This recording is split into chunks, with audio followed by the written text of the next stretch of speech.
Back with us today on Morning Blend is Sally Babbitt, Babbitt Legal Group, attorney, mediator, author, and podcast host. Sally, it's not uncommon that people get dissatisfied, not very happy with their interactions with their attorney. What suggestions do you have to improve that experience? Yeah, well, you're right. I mean, it's common knowledge. Nobody likes working with attorneys, but, Difficult.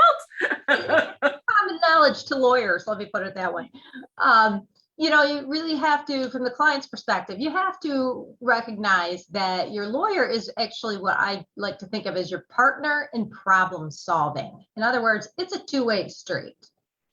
Okay, so say more about the partner in problem solving. What does that mean?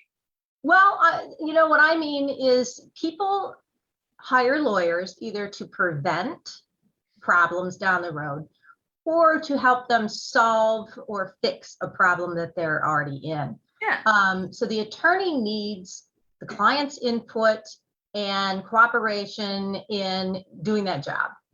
All right.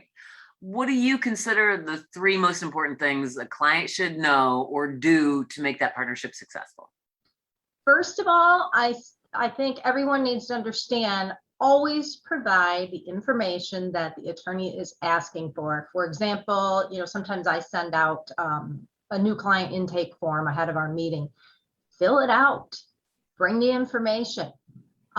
Sometimes the client might think, that's not necessary, or it's irrelevant information.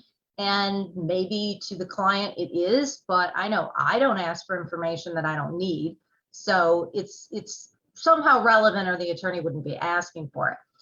Second of all, be responsive. Return the phone calls, return emails, provide documents down the road that need to be. Kind of obvious stuff.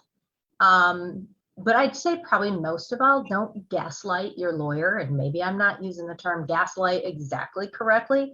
But what I mean is, don't go over and talk to your friends or your lawyer buddies about it, and then come back to the attorney you hired and say, well, my friend says this, or this other attorney I know says that. They don't have all the information. They don't have the expertise. If they did, maybe you should have hired them.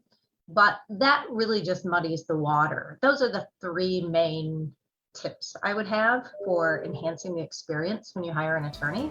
Okay. And sometimes, if you want to have a sit down with an attorney ahead of time, and then maybe you decide that you guys won't work well together, you get to interview each other. Always appreciate the tips. I'm always happy to be here.